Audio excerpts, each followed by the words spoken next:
Bueno, y el próximo 27 de febrero se va a presentar las pruebas de querellantes y querellados en el caso de acusaciones que realizó el ministro de Salud, Jaime Mañalich, en medio de la tramitación de la ley de fármacos. El secretario de Estado aseguró no haber tenido el ánimo de ofender a los parlamentarios Juan Luis Castro y Marco Antonio Núñez, pero aseguró que su intención era mostrar una realidad que estaba sucediendo en el Parlamento debido al lobby de las empresas farmacéuticas. Queremos conocer más detalles y su versión sobre este tema. Para eso nos encontramos con uno de los querellantes, el diputado del Partido Socialista, Juan Luis Castro. ¿Qué tal, diputado? ¿Cómo le va? ¿Cómo está? Bien, pues encantado de saludarle. Cuando el ministro dice que él no tuvo el animus injuriandi, el ánimo de injuriar o de ofender, bueno, asumo que ustedes sí se sintieron injuriados, no en vano están deduciendo esta acción. ¿Por qué exactamente usted se siente ofendido o injuriado cuando el ministro, en este caso, dice que su votación fue influida por, bueno, en este caso por los lobistas, pero me imagino que pudo haber sido por cualquier otro? El proyecto de ley de fármacos lleva más de 2 años en el Congreso.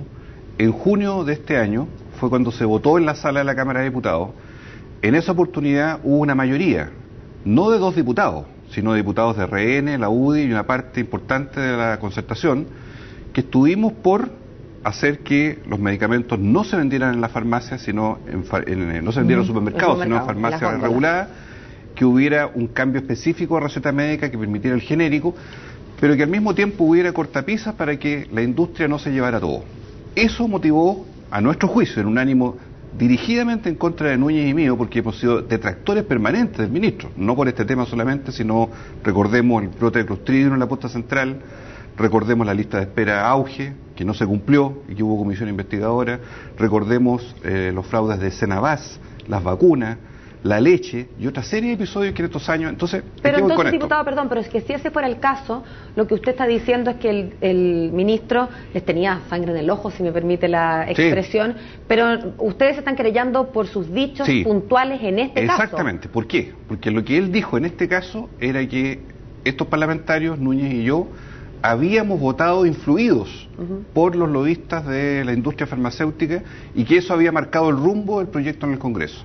Ambas cosas absolutamente falsas. Sí, pero nunca falsas, la podría pero además probar. Ofensivas, esa es la pregunta. Ofensivas, por cierto, porque significa que la independencia que uno tiene como parlamentario para votar en un otro sentido queda absolutamente vulnerada. Es como si yo le dijera, le retruco al ministro y le diga, entonces, si usted ahora vota a favor de los supermercados, entonces los señores parlamentarios están vendidos a los supermercados. Y así podríamos sacar en cada ejemplo, ¿no es cierto?, un ataque para una cosa es estar vendido y otra cosa es estar influenciado. Probablemente las influencias que tenemos todos nosotros como personas nos hacen quienes somos. Es imposible que ninguno de nosotros en nuestro rol, ni usted en el suyo, ni nosotros en el nuestro, seamos objetivos. En ese sentido todos estamos influidos y es normal que así sea. Claro. La pregunta es si esa influencia es determinante o incluso en este caso probablemente más importante si esa influencia es directamente ofensiva, porque después de todo de eso se trata la querella. Él la instaló de manera ofensiva y por eso hubo mérito y por eso esta querella ha tenido un proceso, si no habría sido declarada inadmisible desde el mes de julio y por lo tanto todas las instancias en estos meses se han dado para ver de qué forma o se asume una explicación o responsabilidad o se sigue adelante. Lo que ayer ocurrió es finalmente seguir adelante un juicio, porque obviamente el ministro, que en el caso nuestro nos atacó tratando de argumentar que él era víctima de una gran conspiración de la industria con la cierta complicidad de parlamentarios que habrían apoyado eso, se ha demostrado que es absolutamente falso. Entonces, en ese sentido, nosotros no vamos a bajar la guardia en cuanto a llegar hasta el final de esta responsabilidad, porque una es la discusión política en que yo puedo coincidir o discrepar de una autoridad y otra cosa es el menoscabo de la dignidad de la persona buscando argumentos de esta naturaleza que tienen que ser reparados. Ahora, ayer el abogado hablaba que estaban absolutamente tranquilos porque existían pruebas suficientes a nivel de medios de comunicación para señalar de que ustedes efectivamente lo que dijo el ministro Mañalich era cierto. Ese abogado Luis Hermosilla, hablamos de... Sí. 5 minutos antes de empezar el juicio buscó todas las fórmulas con nuestro abogado para llegar a una conciliación sobre la base de un acuerdo que redactáramos juntos el proceso de reparación y de conciliación antes de empezar a las 9 de la mañana el acuerdo. Y eso, perdón, pero ¿por qué eso le quita validez a lo que después declaró en los medios? Le quita validez porque ellos, a nuestro juicio, no tienen ninguna de las pruebas que dicen tener, porque ellos al revés están buscando hasta el último minuto llegar a un acuerdo porque no tienen pruebas. Pero todo el mundo dice que mejor un mal acuerdo que un buen juicio. No, en el caso nuestro no tenemos ningún problema. No digo que ustedes lo digan, es un dicho. Pero no es el caso nuestro. Pero a ver, están tratando de llegar a acuerdo y ¿por qué no llegaron? ¿Porque el ministro no quiso? Porque el ministro es ambiguo y oblicuo, porque a la vez que dice no tengo ánimo de injuriar, como lo vimos en la nota, simultáneamente dice sí, pero yo he visto cómo se influye, y hay parlamentarios pero que se insisto, dejan hay algo que no influir. me calza. Entonces, hay una asociación. Es que si 5 minutos antes el abogado dice que estaba tratando de llegar a un acuerdo, como 5 minutos después dice que tiene todas las pruebas en los medios. Ahí no me calza ahí el tema. Es lo primero. Ellos están buscando un acuerdo. Porque ¿Cuáles eran los términos de ese acuerdo, perdón, diputado? Era decir, mire, no hubo ánimo de injuriar, nunca quisimos menoscabar la dignidad de estas personas, pero al mismo tiempo decir, mire, la verdad es que nosotros hicimos una crítica política, y en esa crítica política observamos que la industria farmacéutica influyó sobre los parlamentarios. Entonces, uno queda con la duda, porque uno dice, si es un acuerdo que es nítido sobre una cierta materia, pero no dejando instalada una mancha nuevamente sobre la misma situación en el propio acuerdo. Diputado, probablemente no es taxativo. Probablemente sea muy difícil de probar lo que ocurre, por no decir imposible, en el fuero interno de las personas. Finalmente, qué ponderación tienen en una mente los distintos inputs que esa mente recibe. Bueno, eso lo sabrá Dios, para el que cree en Dios, o lo sabe la persona que es influida.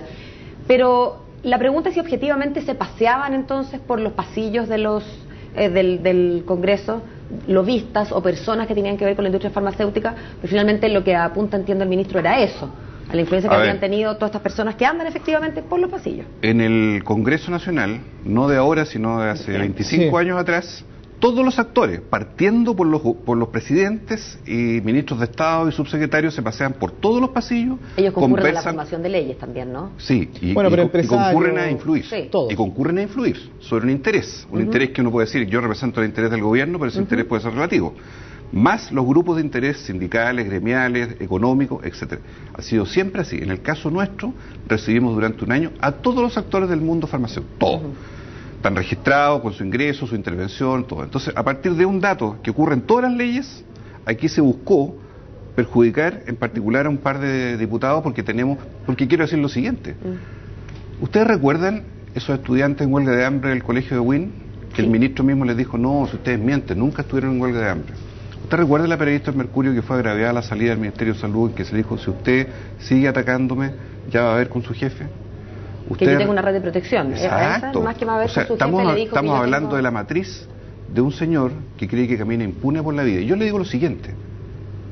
Pero no nos nuevo, imaginamos. Diputado, ¿la querella tiene por objeto todas estas historias atrás o tiene por objeto puntual y únicamente tiene por objeto los hechos de la causa? Aclarar los hechos de la causa en el contexto de un señor plagado de mañalicosas y donde durante 10 años fue director de la clínica Las Condes y nadie imagina los volúmenes de remedios facturados a la industria farmacéutica, comprados por la clínica Las Condes. Perdón, ¿todas las clínicas no tienen volúmenes importantes de compra de remedios? Pero quien hoy día es la víctima de la industria farmacéutica, según él, yo pregunto, ¿quién lo ve y quién lo vio? Porque hasta hace pocos años atrás era el gran comprador de remedios en la clínica farmacéutica. Entonces, cuidado, aquí hay muchas aristas que abrir en cuanto a los roles que ha tenido cada cual. Uno puede ser ministro de Estado y defender, me parece bien que se defienda a la población y nosotros también, porque aquí se ha caricaturizado esto diciendo, aquí hay señores vendidos o entregados en su alma y conciencia y yo soy el defensor de la ciudadanía. Falso. El señor Mañalich, durante muchos años, bajo la jefatura del presidente Piñera, accionista principal de la clínica Las Condes, dirigió la clínica más grande, más importante. ¿Accionista principal cuándo? Porque hoy en día no sabemos si es accionista o no es accionista. Antes que asumiera ese presidente, así como Colo-Colo, así como Chile. Sí, como dijo el presidente Sebastián Piñera, fue cuando... Durante esa época, relación de jefe subordinado, dirección de clínica Las Condes, compra de medicamentos no genéricos precisamente. Entonces, miremos el contexto general. Y por último, nosotros decimos, aquí la ley, que es lo que importa, la ley se va a despachar en enero.